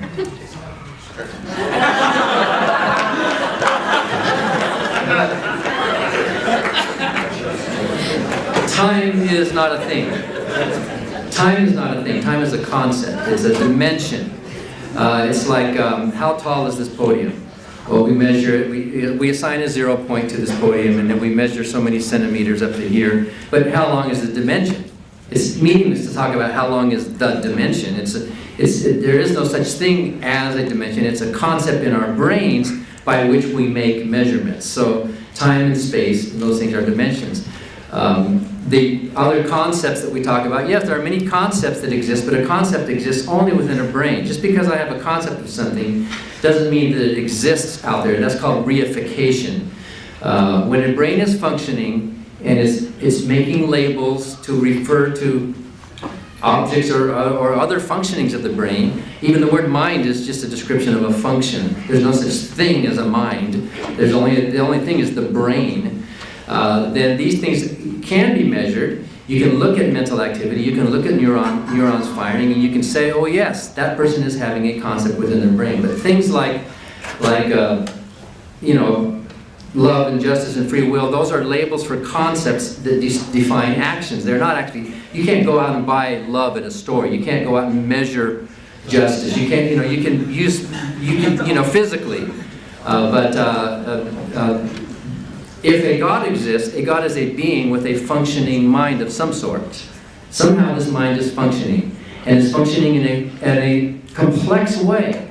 This mind is functioning in a way that you would say, well, if you found a watch on the ground and it was functioning, you would have to say, wow, how can that just be functioning without a designer?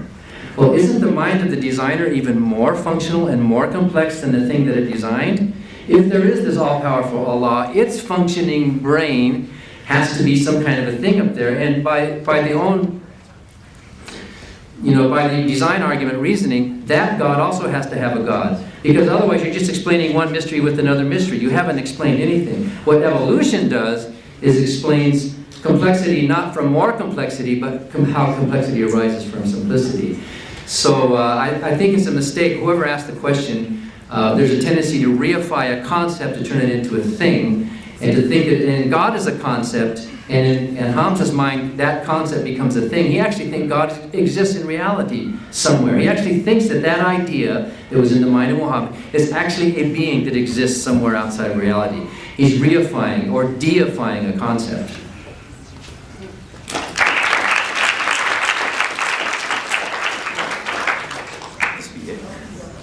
Then we're pretty much out of time. One more question. Again, a pretty focused one. The writing styles of the authors Emily Dickinson and E. Cummings are very unique. Does this make them messengers of Allah? Yeah, that's a very good question. What do you mean by unique? That's the question. Now, I would argue that if you look at every single piece of literature, if a blueprint exists, you can emulate its literary form. For example, in English language, we have the iambic pentameter. In Greek language, we have various forms. In the Arabic language, we have poetry, for example, that have to adhere to the 16 rhythmical patterns called the al-bihar, and so forth and so forth. You have these literary forms. I'm not talking about aesthetic reception. How do they use the rhetorical devices? Where are the embellishments? Where is the eloquence? We're not really talking about this. Well, that's an argument in itself. I'm talking about the structural features of a particular language. When you speak in English, there's only certain forms that you could speak in. Poetry, normal speech, prose, half prose, etc. What kind of poetic forms you use. Those are not entirely unique. You just have to use them because you're expressing yourself in a particular language. What I'm saying is that the Quran itself de-scopes the Arabic language. Every time you try and express yourself, you're never going to achieve the literary form of the Quran, even though you exhaust the finite grammatical rules, the finite letters of the Arabic language, and the finite words. This is what we mean by an active impossibility, because we go to the nature of the event being the Quran, and the nature being the Arabic language. We exhaust all possibilities, and we can't bring the unique literary form of the Quran. And this is why I mentioned Western academics that even support this type of view. Now the point is, if we're thinking human beings, and this is true, well, let's think about this. It does make an active impossibility. And if it does, then it conforms to the description of a miracle that I mentioned in my presentation. It's a valid question, but even when you to look at these types of works, you would see that there are in particular forms that can be replicated, as we gave the example of Shakespeare and many others. So this is an interesting subject. I mean, for more information, you go to my website, right? It's not selling anything, it's articles, yeah? HamzaTzortzis.com, and under Exploring the Quran, there is a chapter called The Challenge of the Quran, which has been authorized by scholars in Medina University in Saudi Arabia as well. And also, if you want more information, you go to theinimitablequran.com. You could challenge it, let's have questions, let's have an email dialogue, let's have a discussion. And we basically see the Quran for what it is with regards to its linguistic and literary miracle. So I hope I answered the question, give you more food for thought, and maybe an avenue to read around as well. An interesting book is Neil Robertson's book. Yeah, he was an Orientalist, and he was from Lancaster University in England, and it's called The Quran, A Contemporary Approach to a Veiled Text. It's in the English language, and it makes you understand the kind of uniqueness of the Quranic discourse. And he actually converted to Islam as a result of that. It's a high academic study, but it's also done in a layman language. So it's Neil Robinson, the Quran, I forgot what I said. It must be, I don't know, what is it? That's it. A veil, a something. See what's happening now? It's just your energy, man. It's like it's engulfing me. Nah, I'm only kidding. Anyway, just type in Neil Robinson and the Quran. A contemporary approach to veiled text. There you go. I found it eventually. Thank you. Anyway, very nice having you guys. Thank you for hosting me. I'm from Britain. I went through immigration, which was a great thing. Thank you. Yeah. Thank you very much.